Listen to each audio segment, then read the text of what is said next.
And welcome back. Magnesium deficiency is a widespread health problem. Magnesium influences more than 300 biochemical reactions in the body, including blood sugar, blood pressure, and energy production. However, a majority of Americans aren't getting enough magnesium from their diet, and experts believe a majority of Americans are living in a deficiency without obvious symptoms yet. Joining us to share a little bit more details is the plant-based nutrition health coach and owner of CB Health and Wellness, Dr. Cecilia Basbus. And Dr. Basbus, good to have you. Hi, how are you, Daren? Thank you for having me. Glad to have you. And so when we talk about magnesium deficiency, I think the lead says pretty much that a lot of people are deficient, but sometimes don't even know it yet. Exactly, yes. I mean, usually like the deficiency comes because you have a low amount of foods that give you magnesium, or you have problems in the absorption of the magnesium. It could be for different causes. It could be if you're a diabetic type 2, if you have celiac or Crohn's disease, or some kind of absorption problem, some genetics diseases. If you drink a lot of alcohol, that can also give you a magnesium deficiency. If you're pregnant, and if you take, for example, antibiotics, or if you take diuretics when you have high blood pressure and stuff like that, all those can give you a magnesium deficiency. So walk us through a little bit about if somebody's out there right now and they're saying, listen, I'm wondering whether or not I'm actually magnesium deficient. What would be some of the telltale signs? So usually the signs are loss of appetite, nausea, vomiting, cramping. Also, it can give you tingling on your extremities. You can have seizures. It can have also mood changes. And if it gets if it gets worse, you can also have problems in in your heart, high blood pressure, osteoporosis, and that's kind of it. I mean, So obviously a lot to consider. So if a person is deficient, what are some of the things that he or she may be able to do in order to improve their deficiency?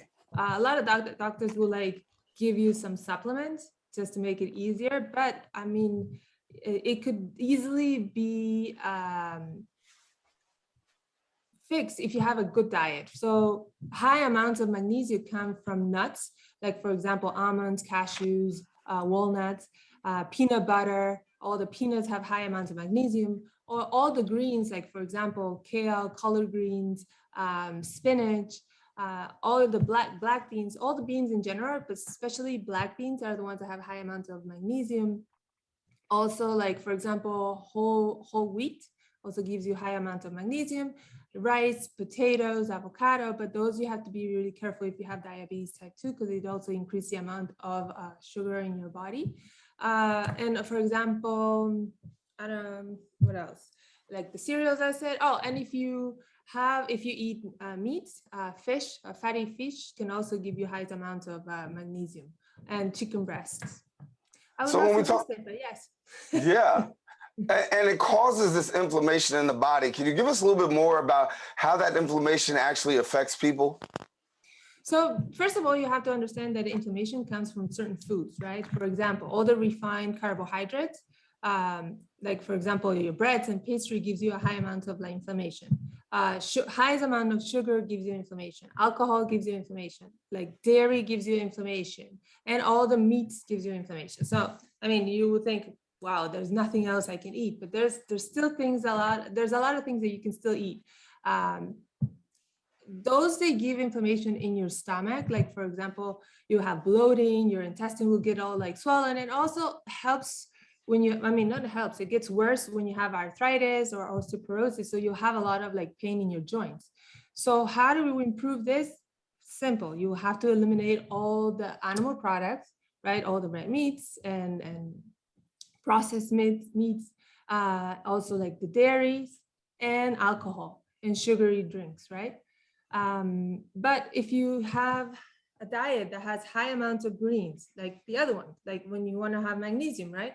All the leafy greens, kale, spinach, collard greens. And then if you have beans and high amount of beans, and if you have also your nuts, also helps with inflammation. Anything that have omega-3s and 6, for example, chia seeds, flax seeds, hemp seeds. Those help also with inflammation because those reduce inflammation. And also fish because they have high amounts of omegas. Mhm.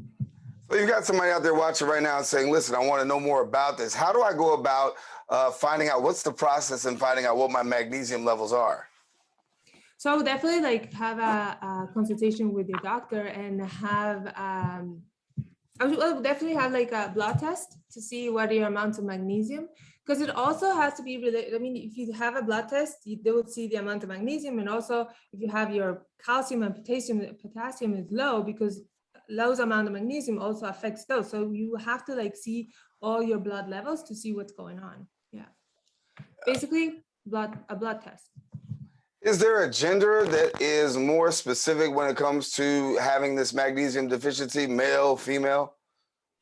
Not really, not really, because I mean, absorption, it comes, a lower absorption in magnesium comes in older age. And if you have problems in absorbing magnesium, right? And those come, like I said before, like when you have chronic, like Crohn's disease, like celiac disease, if you're diabetic. So those affect any gender. There's no specific gender or race that would affect more. Yeah. And so we see a lot in stores, particularly drugstores, those magnesium pills. How effective are they in terms of improving one's health? I mean, magnesium, like it will like all the supplements will be, it will be great. But the thing is, like, I always say the same thing. If you don't have a good and balanced diet, it doesn't matter how much things you ingest and like supplements you ingest. If you're drinking alcohol or if you have other issues that are going to cause the less absorption and excretion of magnesium, right? So you will be drinking the supplement, but then you have these other things that are going to make it worse. So you have to fix some of the problems and then have a good diet and balanced diet to like improve the symptoms.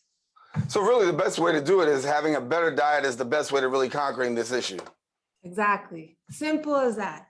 A good diet, it just, you have a happy life. Sounds so simple, but so hard for so many people. Dr. Cecilia Basbus, thank you so much for joining us here on Open and letting us know about the magnesium deficiency. You're welcome. It's always great to talk with you and to be able to show a little bit of all my knowledge. I mean, not that I have a lot of knowledge, but like to show my knowledge to all the people that I have. Yeah, you bring a lot to the table. Thank you, Dr. Cecilia. And I know the magnesium deficiency affects a lot of people, and certainly glad that you're able to give us this information to help a lot of our Bronxites and people across New York City become more familiar, more aware. Thanks so much. Now, if you want more information, please call 647-2584 and visit her website at CeciliaBasbus.com. We do have more show. Don't go anywhere. Open continues right after this.